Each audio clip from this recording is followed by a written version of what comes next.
Good morning, class 10th English medium students.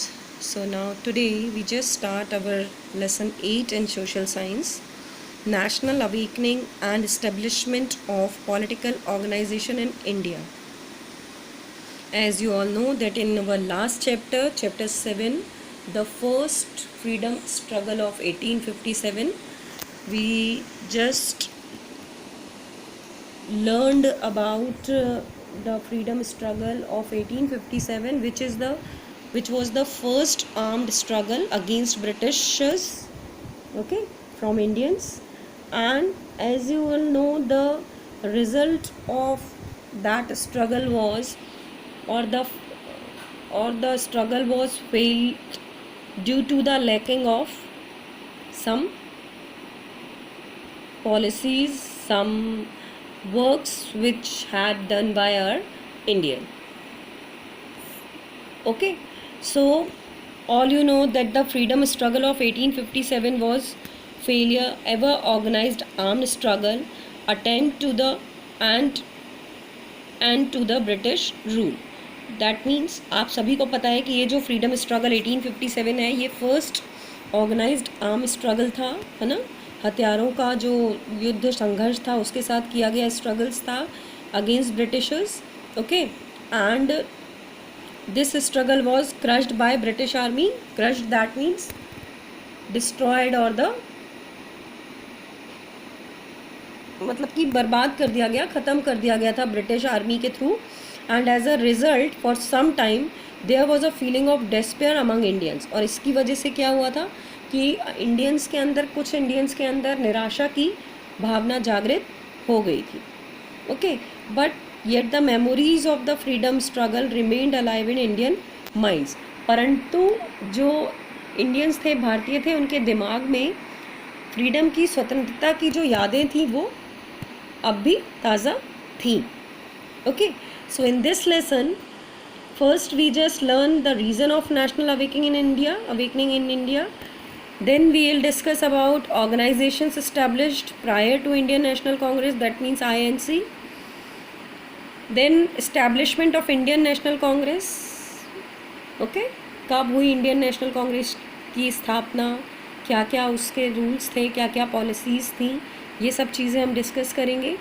Then development of nationalism in India, liberal nationalist and aggressive nationalist, okay. Liberal nationalist and aggressive nationalist जो है, nationalism का जो development हुआ है India में, वो part भी हम इस चैप्टर में लर्न करेंगे, रीड करेंगे, okay. So the awakening which took place following the freedom struggle developed a pure nationalistic feeling among Indians.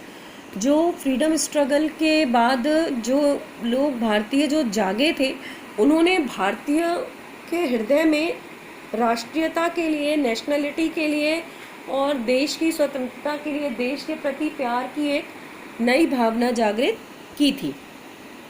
They realise that there was a difference of interest between Indians and British regime, and in order to promote their own interest British would continue exploit Indians.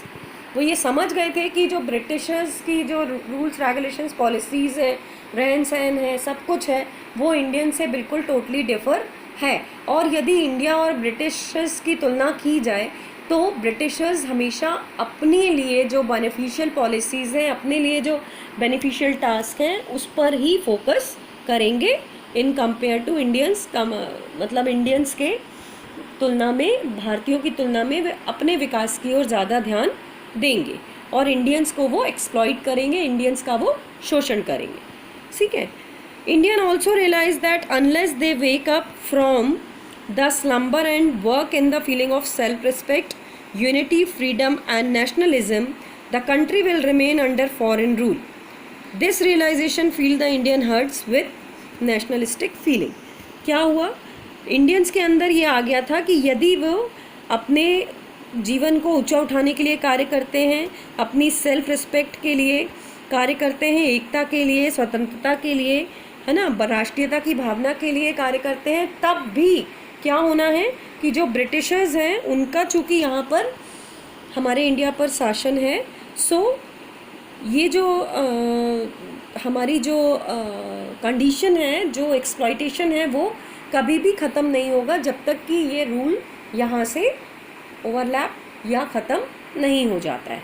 Okay, so nationalistic की राष्ट्रीयता की भावना जागृत हुई थी और साथ ही साथ British rulers को देश से अलग करने के लिए, ब्रिटिश शासन को देश से दूर करने के लिए भी ये जो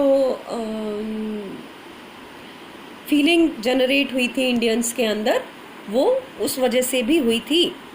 okay, now next point is the reasons of national awakening in India.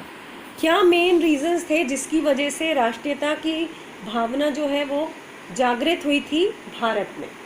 Okay, so as a reaction to the British policies of exploitation, merger and control, the struggle of freedom in 1857 took place. किस लिए जो struggle हुआ, संघर्ष हुआ, 1857 की जो क्रांति हुई, उसमें ये समझ में आ गया था कि ब्रिटिश पॉलिसीज़ जो हैं वो एक्सप्लॉइट करने वाली हैं, ठीक है ना, और क्या करने वाली है, कंट्रोल करने वाली हैं और बाउंड करने वाली हैं, ठीक है। और इस वजह से लोगों के हृदय में जो संघर्ष था वो जागृत हो गया था, वो संघर्ष की जो भावना थी वो उत्पन्न हो गई थी। And it develop strong nationalistic feeling among Indians, और इसी ने राष्ट्रीयता की एक बहुत मजबूत भावना को भारतीय लोगों के बीच में फैलाया था, ठीक है। Now political reasons, what are the main political reasons behind the national awakening in India?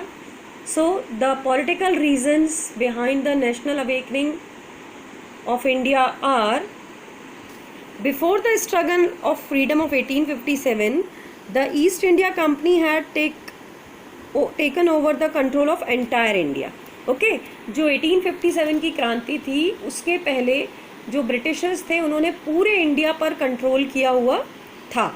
Okay, and India with the approval of British government, और उसमें क्या था, ब्रिटिश गवर्नमेंट के अप्रूवल्स थे, बिकॉज चूँकि ब्रिटिश शासन का पूरा ब्रिटिशर्स का अधिकार था भारत पर, तो ऑब्वियस सी बात है जो गवर्नमेंट थी, जो रूलर्स थे वो सारे ब्रिटिशर्स ही थे, और उन्होंने ही सारी पॉलिसीज़ बनाई हुई थी, सारे रूल्स रेगुलेशंस फॉलो किए हुए थे और फॉलो करवाने के लिए बनवाए हुए थे, जो कि इंडियंस के लिए मैक्सिममली एक्सप्लॉइटेड थे और ब्रिटिशर्स के लिए बेनिफिशियल थे। ओके, सो पॉलिटिकल रीजन की वजह से भी इंडियंस के अंदर अवेकनिंग हुई नेशनलिज्म की। Got it? Next one is the religious and social resurgence. तो जो religious and social reform movements played a major role in the development of nationalistic feelings. जो सोशल मूवमेंट्स थे, जो सोशल रिफॉर्म मूवमेंट्स थे, religious movements थे, है ना, in the favour of Indian people, इन्होंने भी एक इम्पॉर्टेंट रोल प्ले किया against the British rulers. Okay, and they also develop the feeling of nationalism और nationalistic in Indians among the Indians. Okay, the leaders who pioneered these movements become the prominent leaders of the political awakening.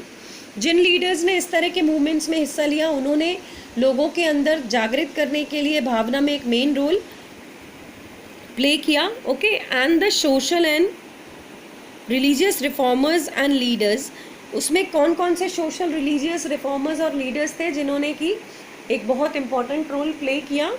Raja Ram Mohan Roy, Swami Vivekananda, Swami Dayanand Saraswati, Ramakrishna Paramhansa, Mrs Annie Besant etcetera. These are the kind of the feelings of pride about self religion. उन्होंने ये सारे जो धर्मगुरु थे, इन्होंने self religion यानी अपने धर्म के लिए भावनाएं उत्पन्न की इंडियंस के अंदर। ओके, एंड सेल्फ गवर्नेंस की भी भावना उत्पन्न की, क्योंकि जो ब्रिटिश गवर्नमेंट थी वो ब्रिटिश रूल्स, ब्रिटिश रिलीजन्स को ज़्यादा प्रायोरिटी देती थी, तो इस वजह से इन धर्म गुरुओं के मार्गदर्शन में इंडियन पीपल्स के अंदर राष्ट्रीयता की भावना के साथ साथ अपने धर्म के प्रति एक रिस्पेक्ट, अपने धर्म के प्रति एक अलग सोच की भावना विकसित हुई। नेक्स्ट है impact of western culture, education and thinkers. जो इम्पैक्ट था वेस्टर्न कल्चर, एजुकेशन और थिंकर्स का, वो बहुत ही नेगेटिव मोड में था, बिकॉज जो Indian traditional culture, traditional rituals वगैरह थे वो सारे भारतीय लोगों के लिए इम्पॉर्टेंट थे, और इसी वजह से उनको जो फॉरेन कल्चर या वेस्टर्न कल्चर और एजुकेशन और थिंकर्स थे वो उसके फेवर में नहीं थे, और इस वजह से ही उन्होंने क्या किया, उन्होंने नेशनलिज्म की भावना को अपने अंदर विकसित किया, अपने अंदर जागृत किया और फॉरेन कल्चर का विरोध किया। नेक्स्ट है impact of contemporary European movements. जो कंटेम्प्ररी यूरोपियन मूवमेंट्स थे, जैसे कि ब्रिटिश एम्पायर का जब इस्टेब्लिशमेंट हुआ इंडिया में, तो एजुकेशन जो थी वो इंग्लिश एजुकेशन थी, ओके, और इंग्लिश एजुकेशन की वजह से ही उन्होंने वो किया था। As Britishers love their motherland, Britishers love their language, Britishers love their culture and customs. So these all things inspire Indians also, okay, for love their motherland, for love their culture, love their language. After it, development of means of communication and transport.